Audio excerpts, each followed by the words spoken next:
बढ़ते हैं आगे। जीपीएम में सेना के जवान का शव मिलने से हड़कंप मचा है। राजपुताना राइफल्स के जवान का शव सड़क के किनारे मिला। जवान प्रेम नारायण का शव 1 महीने की छुट्टी पर घर आया हुआ था। जवान परिजनों ने जताई है हत्या की आशंका। गोरेला पिंडरा मरवाही में भारतीय सेना के जवान का शव मिलने से हड़कंप मच गया है। शव राजपुताना राइफल्स के जवान प्रेम नारायण का है। जवान का शव पिंडरा थाना क्षेत्र के हर्राडी गांव में सड़क के किनारे संदिग्ध हालात में मिला। प्रेम नारायण जम्मू कश्मीर में तैनात था। 1 महीने की छुट्टी पर वो घर आए हुए थे। 15 दिसंबर को उन्हें वापस जम्मू में ड्यूटी ज्वाइन करनी थी। परिजनों ने प्रेम नारायण की हत्या की आशंका जताई है। फिलहाल पुलिस ने मामले की जांच पड़ताल शुरू कर दी है। तो सड़क किनारे प्रेम नारायण का शव मिला। सेना के जवान का शव मिलने से हड़कंप है। घर वालों का हत्या की आशंका घर वालों ने जताई है। अभी 15 दिसंबर को वापस ड्यूटी ज्वाइन करनी थी। प्रेम नारायण को जम्मू में ड्यूटी ज्वाइन करनी थी 15 दिसंबर को। छुट्टी पर 1 महीने की घर आया हुआ था प्रेम नारायण।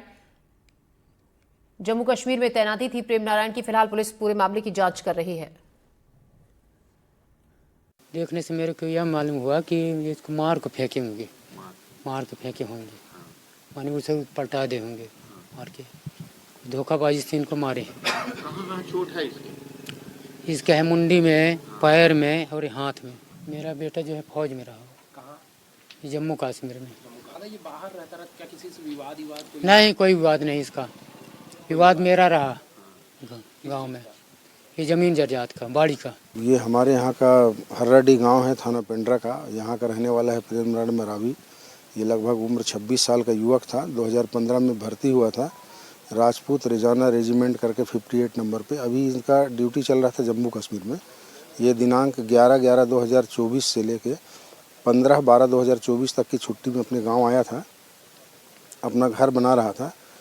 गांव में इसके 2 घर हैं, तो एक घर से खाना खा के दूसरे घर के लिए निकला था और अपने दूसरे घर से ये बाइक में अपने पुराने घर की ओर जा रहा था। तभी ऐसा लगा कि सड़क दुर्घटना में इसकी डेथ हो गई है और इस स्पॉट पे हम लोग खड़े हैं। फॉरेंसिक टीम आया हुआ है और इसकी जांच चल रही है। जो भी वैधानिक कार्रवाई होगी जांच पे पाया जाएगा, उसके हिसाब से आगे की कार्रवाई करेंगे। अखिलेश नामदेव इस खबर पर हमारे साथ ज्यादा जानकारी के साथ जुड़ रहे हैं। अखिलेश, देखिए पुलिस अभी पूरे मामले की जांच पड़ताल कर रही है, लेकिन जो घर वालों का आरोप है, उनका आरोप है कि हत्या की गई है उनके बेटे की। किस बिना पर वो ये शक जाहिर कर रहे हैं? किसी पर उनको इस तरीके का शक उन्होंने जताया है कि किसी से कोई झगड़ा प्रेम नारायण का था, या शरीर पर कैसे ऐसे चोट के निशान पाए गए हैं जो घर वालों का इस तरीके का आरोप लगा है? चोट के निशान है प्रेम नारायण मरावी की। सेना में पदस्थ है, राजपुताना रेजिमेंट में जम्मू कश्मीर में पदस्थ है। और परसों रात जब ये अपने घर से दूसरे मकान में सोने जा रहा था, तो घर वाले ये सोचे कि घर में सोने निकल गया है। लेकिन जिस तरीके से दूसरे दिन सूचना मिली कि प्रेम नारायण का कोई शरीर पड़ा हुआ है, ऐसा कोई शरीर संदिग्ध अवस्था में, तो घर वालों ने पड़ताल की तो पाया कि उसके बाएं गाल के ऊपर और बाएं हाथ पे और नीचे चोट के निशान है, और ऐसे चोट के निशान है जिसको ठोकर लगी हो।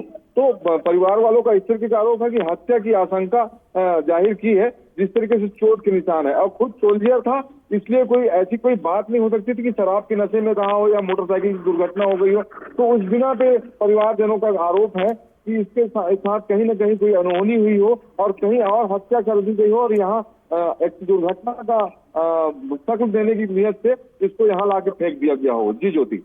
अखिलेश, घर वालों ने किसी पे शक जाहिर किया है जिससे पुलिस अब इस मामले को लेकर पूछताछ कर रही हो? नहीं, तो घर वालों ने किसी पे शक नहीं बताया, लेकिन फोरेंसिक टीम जांच कर रही है इस पूरे मामले पर, और हर पहलुओं के अध्ययन के बाद उनका कहना है कि हम निश्चित ही पता लगाएंगे कि अगर कोई शंका जाहिर की है तो उसके अंत तक पहुंचा जाएगा। फिलहाल पुलिस पूरे मामले में पड़ताल कर रही है। फोरेंसिक टीम आकर पूरे मामले की पड़ताल की है। जी अखिलेश, शुक्रिया जानकारी के लिए आपका।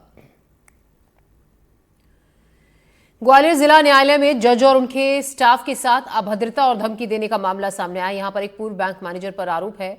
जिला और सत्र न्यायाधीश के रीडर की शिकायत पर पुलिस ने आरोपी समीर शर्मा के खिलाफ जज को धमकाने, गलत शब्द कहने और न्यायालय की कार्रवाई को बाधित करने के मामले में एफआईआर दर्ज की है। आरोप है कि समीर शर्मा ने न्यायिक मजिस्ट्रेट राकेश कुमार मरावी को अदालत में सुनवाई के दौरान न्यायाधीश के साथ अभद्रता की धमकी दी। फिलहाल पुलिस ने आरोपी समीर शर्मा को गिरफ्तार कर लिया है।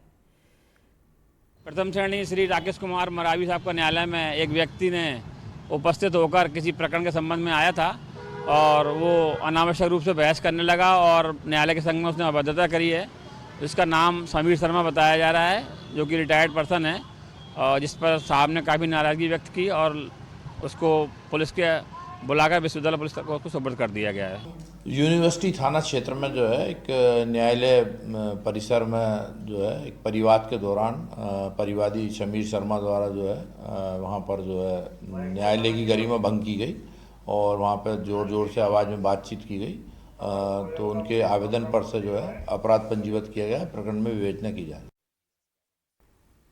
सेंधवा में आने वाली वर्ला तहसील की ग्राम पंचायत नहालवन में 9 दिसंबर को उपचुनाव हुए थे। आज सुबह जनपद पंचायत में मतगणना हुई, जिसमें आशीराम नरगावे ने चुनाव जीत लिया। 2 उम्मीदवार चुनावी मैदान में थे, जिसमें 3 मतदान केंद्रों पर 2174 मतदाताओं में से 1543 मतदाताओं ने मतदान किया था। रिटर्निंग अधिकारी मनीष पांडे की मौजूदगी में हुई मतगणना में आशीराम नरगावे 767 वोट पाकर विजयी घोषित हुए। वहीं प्रतिद्वंदी उम्मीदवार हुंकारिया सोलंकी को 764 वोट मिले। विजय सरपंच प्रत्याशी के समर्थकों ने जनपद पंचायत के बाहर जश्न मनाया। नवनिर्वाचित सरपंच ने कहा, गांव की समस्याओं के लिए वो काम करेंगे। अच्छा महसूस हो रहा है। ये पंचायतों के सभी कार्यकर्ताओं का मतलब असर है। जनता के लिए मेरी यही प्राथमिकता रहेगी, जैसे हमारी ग्राम पंचायत नाहलवन विकास के मामलों में बहुत पिछड़ी हुई है, तो इसमें छोटे छोटे मुद्दों से लेकर बड़ी बड़ी योजनाएं तक सरकार तो देती है, लेकिन वहाँ तक पहुँच ही नहीं पाती है। तो हम इसी छोटे छोटे जैसे मुद्दे रहते हैं उसी पे काम करना चाहते हैं। जैसे कुटीर है, किसी को मिलता है, किसी का मतलब सर्वे में कमी पेशी हो जाती है, उसकी वजह से नहीं मिलता है। मेरा एक ही सपना है कि हर मतलब गरीब परिवार को सरकार की योजनाओं का लाभ मिले। ग्राम नहालवन के उपचुनाव में 3 मतदान केंद्रों के कुल गणना के उपरांत 767 वोट पाकर आशीराम